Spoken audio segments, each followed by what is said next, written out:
നീലിമ, സുവർണ നിമിഷങ്ങൾക്കാണ് ഇപ്പോൾ തിരുവനന്തപുരം സാക്ഷ്യം വഹിക്കുന്നത്. ഭാരതീയ ജനതാ പാർട്ടിയെ സംബന്ധിച്ചിടത്തോളം ആഹ്ലാദത്തിൻ്റെ മുഹൂർത്തങ്ങളാണ്.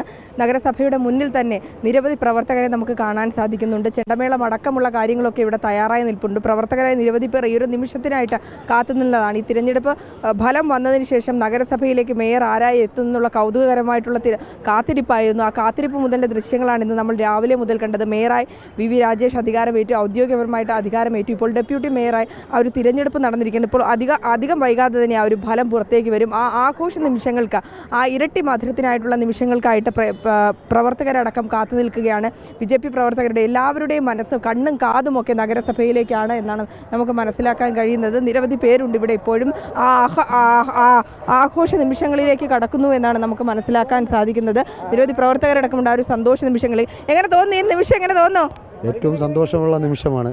കഴിഞ്ഞ 45 വർഷം ഈ തിരുവനന്തപുരം നഗരസഭ LDFൻ്റെ കീഴിലാണ് ഭരണം നടന്നത്.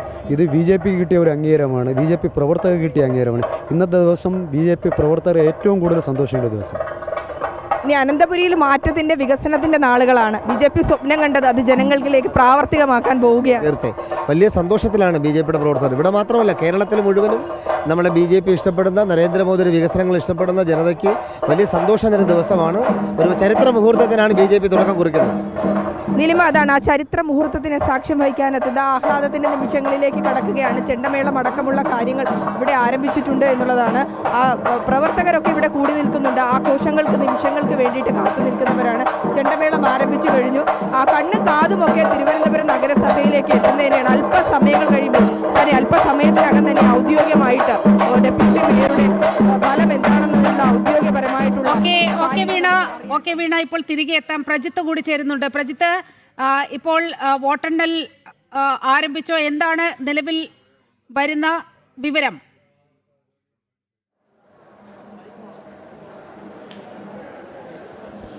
ഇതിൻ്റെ ഫലമാണ് ഇപ്പോൾ പുറത്തു വരുന്നത്. ഏറ്റവും ഒടുവിലായി പുറത്തു വന്ന വിവരമനുസരിച്ച് NDAക്ക് 50 വോട്ടുകൾ ലഭിച്ചിരിക്കുന്നു ഡെപ്യൂട്ടി മേയർ തെരഞ്ഞെടുപ്പിൽ. LDFന് 28, UDFന് 19 എന്നിങ്ങനെയാണ് നിലവിൽ ലഭ്യമായിരിക്കുന്ന വോട്ട് വിവരം എന്നുള്ളത്.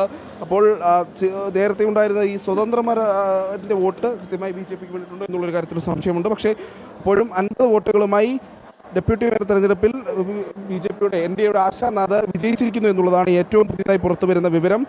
LDFൻ്റെ വോട്ട് അത് 28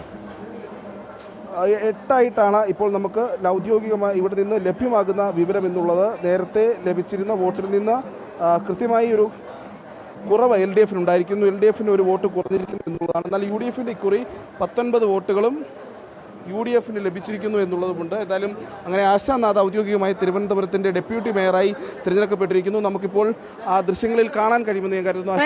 പാട്ടൂർ രാധാകൃഷ്ണൻ ഉൾപ്പെടെയുള്ള സ്വതന്ത്രർ വോട്ട് ചെയ്തിട്ടില്ലേ ഈ ഡെപ്യൂട്ടി മേയർ തെരഞ്ഞെടുപ്പിൽ? പൗണ്ട് കടവിൽ ഒരു സ്വതന്ത്ര സ്ഥാനാർത്ഥിയുണ്ട്, ഒപ്പം തന്നെ പാട്ടൂർ രാധാകൃഷ്ണനുണ്ട്. ഇവർ രണ്ടുപേരും വോട്ട് ചെയ്തിട്ടുണ്ടോ?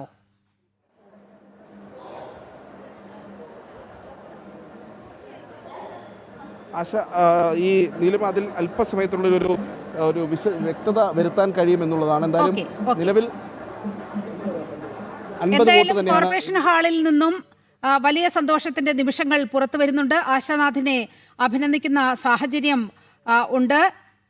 ഡെപ്യൂട്ടി മേയർ തെരഞ്ഞെടുപ്പുമായി ബന്ധപ്പെട്ട ഏറ്റവും പുതിയ വിവരങ്ങൾ പുറത്തു വരുന്നു. ആകെ പോൾ ചെയ്ത വോട്ട് 100, വിട്ടുനിന്നത് 1, ആശാനാഥ് 50, രാഖി 28, മേരി പുഷ്പം 19. അങ്ങനെ ഡെപ്യൂട്ടി മേയർ പദവി ഉറപ്പിച്ചിരിക്കുകയാണ് BJP.